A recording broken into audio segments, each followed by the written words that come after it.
Les Libanais prennent le contrôle de la Côte d'Ivoire. Le niveau d'alerte est maximal. Ce n'est pas une plaisanterie. Un Ivoirien qui demande pardon à un Libanais en Côte d'Ivoire pour ne pas que ce Libanais prenne son terrain. Écoutez. Le jour où vous allez voir un Libanais en train de porter main à un corps habillé en Côte d'Ivoire, passez vos chemins. N'intervenez pas, les gars. Aujourd'hui, le débat a été rappelé par une affaire qui circule massivement sur les réseaux sociaux en Côte d'Ivoire. Une radio appelée BLN 106 FM, liée à la communauté libanaise d'Abidjan, diffuse principalement en arabe et dans un format orienté vers cette communauté exclusivement. Donc, un média exclusivement libanais en Côte d'Ivoire. Ça, ce n'est pas juste un média, c'est la confirmation d'un phénomène plus large. Ils ont des écoles à part, des quartiers à part, des réseaux économiques à part et maintenant des médias à part. أكيد بدي أقول أهلا وسهلا للجميع متابعينا راديو BLM الراديو اللبناني بساحل العاج. On assiste à une ségrégation raciale autorisée et mise en place par le gouvernement d'Alassane Ouattara au profit de la communauté libanaise. Et oui. Après l'annonce de la création de cette radio libanaise-là en Côte d'Ivoire, sur les réseaux sociaux, les réactions explosent. Certains dénoncent un pays dans le pays. Comment une communauté économique, déjà trop influente, peut-elle développer ses propres infrastructures médiatiques sans que cela ne soulève des questions sur l'intégration nationale? Ils font tout de leur côté. Ils ne se mélangent à rien. Dans un pays qui ne se veut pas particulièrement cosmopolite, mais malgré tout, les dirigeants sont là, tranquilles, posés, n'ont aucune pression. Il est possible pour un Ivoirien de créer un média au Liban. C'est ça. Ce genre d'affaires agit comme un révélateur, littéralement. Le débat existe déjà. On l'avait déjà vu, par exemple, avec le type qui voulait devenir maire en Côte d'Ivoire, ou encore quand les Libanais avaient demandé une solidarité des Africains pendant les frappes israéliennes au Liban. La radio ne fait que cristalliser des frustrations déjà accumulées depuis des années. La question n'est pas la musique qui va passer dans le média là. La question, ce n'est pas les infos qui vont être présentées, ni la langue utilisée. La vraie question, elle est beaucoup plus profonde.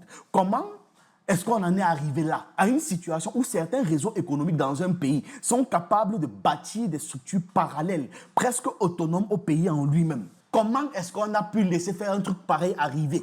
Pour comprendre ça, il faut qu'on remonte un peu plus loin dans le temps. Parce que ça va vous donner un contexte que peut-être vous ignorez. L'histoire de la présence libanaise en Iran commence bien avant les polémiques actuelles. Dès le début du XXe siècle, on a des migrants venus du Liban qui arrivent en Afrique de l'Ouest, souvent dans un cadre de système colonial. Donc ce sont les Français qui favorisent leur arrivée. Les autorités françaises validaient ça alors pour pouvoir avoir des intermédiaires commerciaux capables de relier les marchés locaux aux circuits internationaux. L'idée était de refuser d'avoir des acteurs ouest-africains trop riches, trop influents et surtout capables de communiquer à l'international. Ils se sont dit, bon, ok, comme on n'a personne localement à qui on peut confier cette tâche, de peur qu'il utilise ce levier pour se libérer, ce que l'on va faire, c'est qu'on va utiliser des proxys. Donc, des personnes avec qui le gouvernement ivoirien va discuter et ces personnes seront chargées de discuter à l'international de quoi que ce soit. En gros, c'est ça l'idée. Les premiers réseaux s'installent progressivement, ce qui crée des chaînes d'import-export qui s'étendent sur plusieurs pays. Puis arrive la crise. Difficultés économiques au Liban, guerre civile entre 1975 et 1990. La Côte d'Ivoire devient une destination stratégique pour les Libanais, encouragée tout court par la stratégie française. D'ailleurs, comme Haïti aussi, Haïti faisait partie de cette destination stratégique-là, parce que les Français voulaient contrôler ces territoires d'une façon ou d'une autre, et surtout via des proxys. La stratégie utilisée, ce n'était pas un afflux massif de migrants libanais en Côte d'Ivoire ou ailleurs. Non, ils ont été plus subtils. Ils se sont servis des réseaux familiaux. On a un ou deux membres de la famille qui partent d'abord. Ils s'installent, ils travaillent, ils s'en sortent financièrement, puis chacun d'eux fait venir deux autres, puis deux autres, puis deux autres. Un modèle qui crée une solidarité interne extrêmement efficace et une capacité de croissance rapide que peu d'acteurs sociaux peuvent égaler. Très peu. Et c'est comme ça qu'au fil des décennies, cette organisation économique a produit des résultats impressionnants. Des milliers d'entreprises émergent, des emplois sont créés, des secteurs entiers deviennent structurés autour de ces réseaux commerciaux libanais. Mais maintenant, voilà le problème. Lorsqu'un réseau économique devient intouchable, il finit par devenir visible, puis dominant, puis à créer l'injustice parce que fondamentalement, ce sont des gens qui veulent dominer les autres. Celui qui contrôle l'argent contrôle le pays. Et ce n'est pas une théorie académique, c'est un fait, c'est factuel. Celui qui contrôle l'argent contrôle le pays. Ajoute à cela des structures communautaires fortes, leurs écoles privées à eux, leurs lieux culturels à eux en Côte d'Ivoire, dans les pays des gens. Des mariages endogames, donc entre eux, des réseaux familiaux et des systèmes fermés où tu ne peux pas entrer si tu n'es pas libanais. Quand on combine tout ça, ce n'est pas juste une réussite économique d'une communauté, c'est une barrière invisible qui se dessine, mais une barrière que tout le monde voit. Oui, c'est paradoxal, mais c'est un fait. Le problème n'est pas qu'une communauté réussisse. Le problème apparaît lorsque les règles du jeu ne sont plus les mêmes pour tout le monde. Le problème, c'est qu'une communauté qui méprise les autochtones a trop de pouvoir. Et c'est exactement pourquoi est-ce qu'une radio devient une affaire nationale. Parce que ça symbolise une peur réelle. Une peur qu'a n'importe quel peuple de voir des gens arriver chez eux, de prendre tellement de pouvoir et de finir par les remplacer. Ce qui alimente aujourd'hui la colère ou la méfiance, ce ne sont pas seulement les chiffres économiques. Ce sont les récits qui circulent dans la population, qui démontrent ou qui montrent avec un peu de prévision où est-ce que ça va arriver. En Côte d'Ivoire, ils sont capables d'obtenir ce que les autres communautés en Côte d'Ivoire n'obtiendront jamais. On parle de la quantité d'affaires judiciaires qui n'aboutissent pas, des portes qui s'ouvrent plus facilement pour eux que pour les autres, même des autochtones. Ils ont accès aux capitaux, à des connexions, parce que voilà, ils sont libanais. Les autres n'ont pas accès à ça, parce qu'ils ne sont pas libanais. Quand on se met d'accord dans tous les pays, les milieux d'affaires, les milieux où il y a l'argent, entretiennent des relations étroites avec le pouvoir politique. C'est comme ça dans tous les pays, on sait, d'accord? Personne ne va dire le contraire. Financement de campagne, proximité avec les décideurs, soutien discret à différents camps pour protéger les intérêts économiques, même certaines largesses. Ce n'est pas une exception. Tel enfant a besoin de travailler dans l'entreprise de tel, on passe par toi pour que ça arrive. Bref, ce n'est pas une exception. C'est le fonctionnement classique du capitalisme politique. Ok, d'accord, on a accepté, mais le problème, il n'est pas là. Le truc, c'est qu'ici, dans le cas de la Côte d'Ivoire, la situation prend une dimension particulière parce que cette influence écrase toutes les autres. Toutes les autres. Même les entrepreneurs locaux sont écrasés dans cette affaire. Des accusations circulent régulièrement sur des financements informels, des alliances opportunistes avec les partis au pouvoir ou alors des réseaux capables d'adapter leurs intérêts à chaque changement politique. En gros, ce que vous devez comprendre, c'est que actuellement en Côte d'Ivoire, il y a des acteurs économiques intouchables. Peu importe ce qu'ils font, ils sont intouchables. Un des éléments les plus explosifs dans le débat concerne le foncier et les litiges commerciaux. On a des témoignages et des vidéos virales qui montrent des scènes où des citoyens nous expliquent qu'ils ne sont pas capables de défendre leurs droits face à des Libanais. Donc quand ils portent plainte aux Libanais, là, la situation devient toujours infiniment plus compliquée et ils n'ont jamais de justice. On parle pourtant des citoyens autochtones. On parle pourtant des gens qui ont objectivement tort, même s'ils ont de l'argent. Admettons qu'ils ne payent pas le préjudice en allant en prison ou autre, parce que oui, quand tu es très riche, généralement, tu trouves des moyens d'éviter ça. Mais les personnes qui ont reçu du tort ne sont même pas indemnisées. Ils ne disent même pas OK, donnez-lui de l'argent pour rembourser la frustration. Non, rien. C'est la personne qui est punie, humiliée, chassée. Vous réalisez ça? Vous arrivez au commissariat porter plainte. Mais c'est vous qu'on insulte et qu'on humilie. Je suis partie voir l'officier de police, je lui ai expliqué l'histoire. Ça fait 8 mois que je travaille, je gardais leur enfant, je nettoyais. Il dit que moi, pour m'appeler, pour que le Libanais m'appelle. La Libanaise, là, elle vivait son mari et ses 2 enfants. Et puis, genre, sa grande chimère, sa fille est partie après au Liban. Pour m'appeler, il dit, on m'a donné un petit conseil, comme Kajibi, c'est là-bas, il dormait. Mon corps même ne rentrait même pas là-bas. Quand il me réveille, tout mon corps me fait mal. Et je veux rentrer normalement. Ils sont arrivés avant moi, donc ils sont dans le bureau. On veut rentrer, l'officier, le sergent qui est devant, on a dit non, on n'a qu'à attendre. On a assise, ma grande sur moi, on est en train d'attendre. Quelques minutes, 20 minutes comme ça après. Le monsieur, le Libanais et sa femme sont sortis de là. Et puis maintenant, l'officier de police est venu avec eux. Et puis il m'a regardé, il dit, sergent, va avec elle. Après, tu vas avec la dame et puis sa soeur. Ils vont aller prendre les bagages. Donc, descendez le reste de ces bagages, déposer ça au gardien. J'étais choquée, je ne comprenais pas. Je rentre, l'officier me regarde dans les yeux, me dit ne plus jamais mettre mes pieds là-bas. Que où est un papier qui prouve que j'ai un contrat avec eux. Que eux ne règlent pas de problème comme ça ici. Dans mon propre pays. Dans mon propre pays. Et puis ce jour-là, j'avais mes monstres. J'ai dit qu'il y avait mes règles comme ça. Le jour où vous allez voir un Libanais en train de porter main à un corps habillé en Côte d'Ivoire, passez vos chemins. N'intervenez pas, les gars. Mais les corps habillés de la Côte d'Ivoire ne se font pas respecter. C'est pour ça que les Libanais ne les respectent pas. Tu vas avoir problème un Libanais, tu vas aller au commissariat, à la gendarmerie, partout.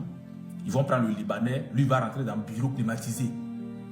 Et toi, on te met derrière là-bas. Tu as raison, tu n'as pas raison. Eux, ils s'en foutent. Ils ne cherchent même pas à voir si tu as raison. C'est l'argent qui les intéresse. En plein rue, même s'ils sont en train de contrôler le Libanais là. Dès qu'il dit les pièces, le Libanais te dit 10 000, il prend, il met dans sa poche. Il dit, chef, Anichi. Dans ce genre d'affaires, il y a une vidéo qui est devenue un symbole qui montre une femme qui supplie un homme présenté comme un investisseur libanais de ne pas prendre son terrain. Elle refuse de vendre le terrain. On la menace de partout et elle finit par supplier le gars. C'est une scène qui marque l'imaginaire collectif. Un Ivoirien qui demande pardon à un Libanais en Côte d'Ivoire pour ne pas que ce Libanais prenne son terrain. Écoutez. Bonjour, monsieur Fawaz. La dernière fois, vous avez envoyé les cargos ici. Ils n'ont même pas pensé qu'il y a des enfants. Quand ils ont lancé la cri là, il y a une qui a failli passer. Monsieur Fawaz, qu'est-ce que vous n'avez pas? C'est pour 750 mètres carrés. Ceux qui nous disent qu'est-ce qu'on va faire 750 mètres carrés de vous donner là. Mais ça, c'est notre terre. Nous, on ne veut pas vendre.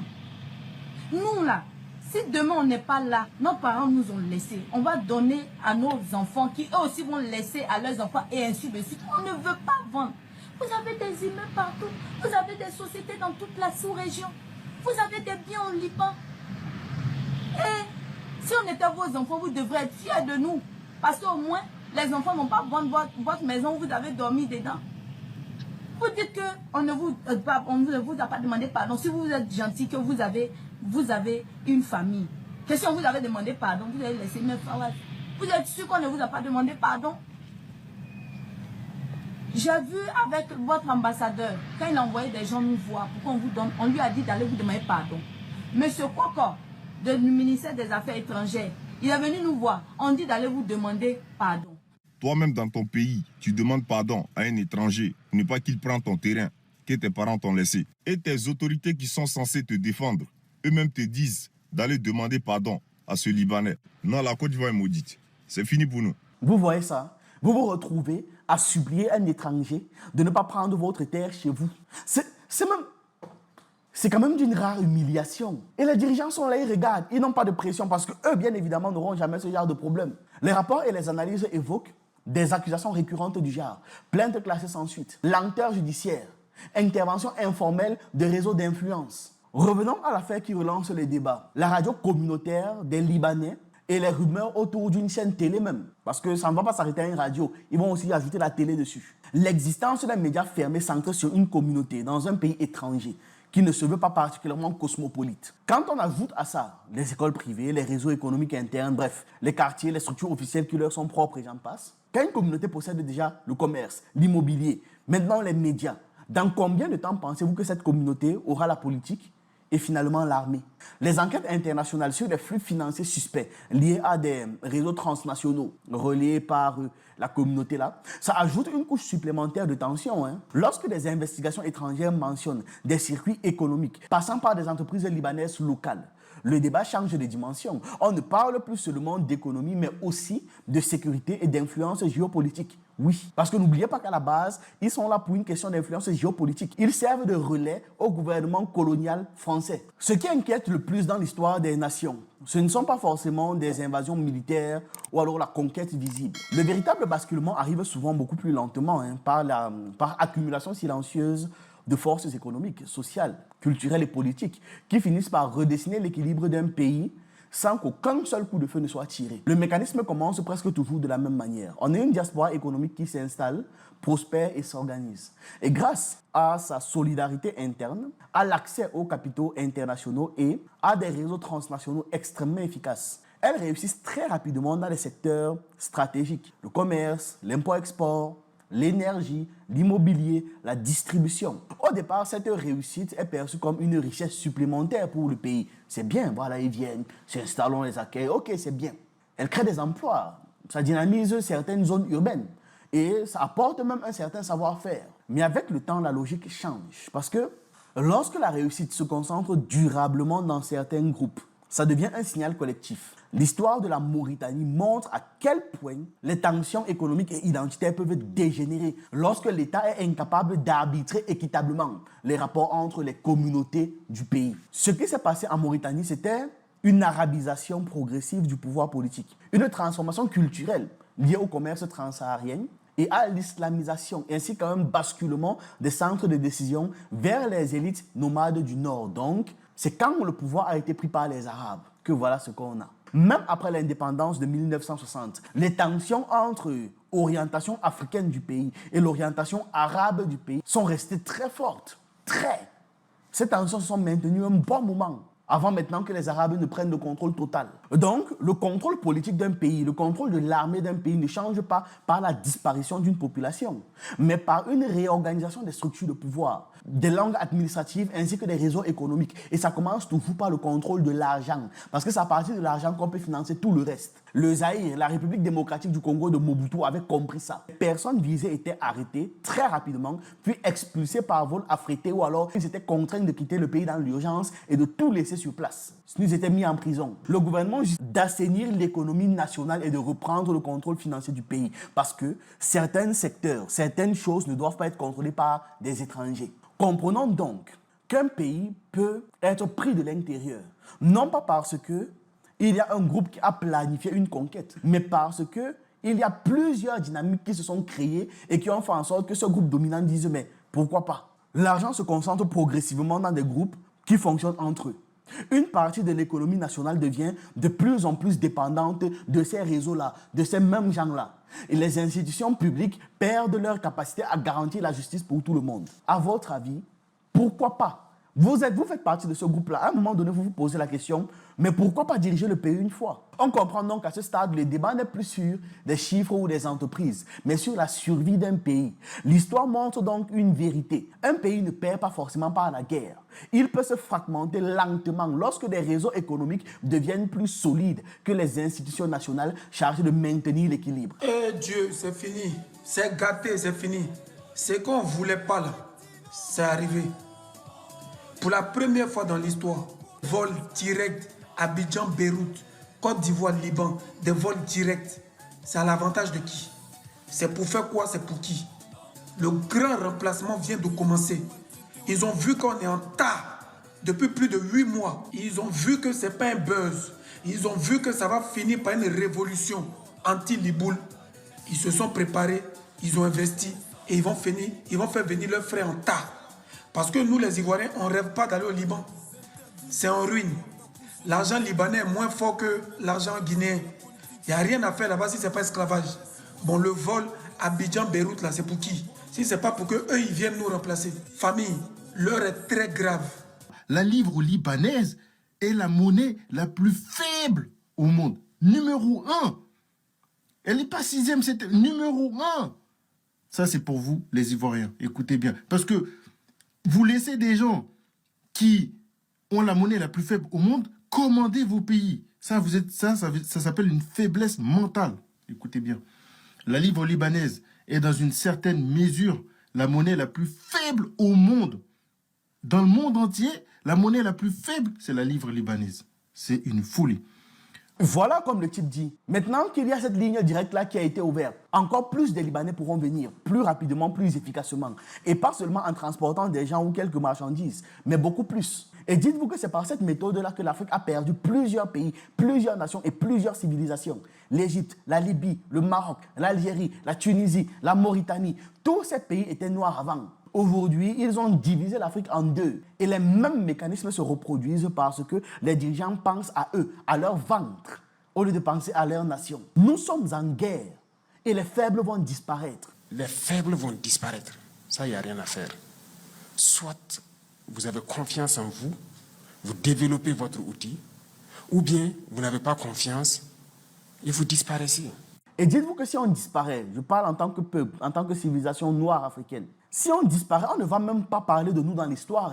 On va nous effacer. On ne va pas dire non, avant il y avait des civilisations qui ressemblaient à ça, on a pris leur terre ici. Non, on va disparaître, on n'aura jamais existé. Comme ils ont effacé l'histoire des Indiens d'Amérique et effacé l'histoire des autochtones d'Australie. La raison pour laquelle ils n'ont pas pu effacer l'histoire des Noirs en Égypte, c'est parce que cette histoire était trop marquée, trop forte. Mais s'ils pouvaient même porter les pyramides et partir avec, ils auraient porté ça, ils seraient partis avec. Mais malgré le fait qu'ils n'ont pas pu effacer, vous voyez toute l'énergie déployée pour effacer les Noirs et pour qu'ils s'attribuent la civilisation des Tanetières, ce qu'on appelle aujourd'hui l'Égypte antique. Vous voyez tout l'effort qu'ils mettent en œuvre Le danger n'a jamais été la diversité en elle-même. Le danger, c'est l'absence d'arbitre crédible, capable de garantir que personne d'extérieur ne puisse posséder littéralement le pays à l'intérieur. Mais le niveau de corruption de nos dirigeants, le niveau de corruption, le niveau d'égoïsme, parce que c'est un problème à trop d'échelles. Je, moi, j'ai, mi, me, ma.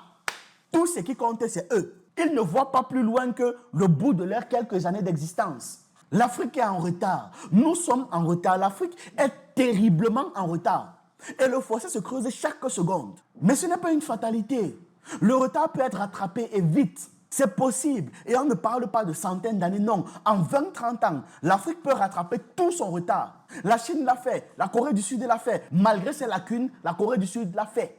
Parce qu'il y a trop de lacunes en Corée du Sud, mais ils l'ont fait. Et si on ne rattrape pas notre retard, je vous assure que nous allons disparaître. Et si ça arrive, j'espère que mes vidéos feront preuve d'archives historiques pour l'histoire.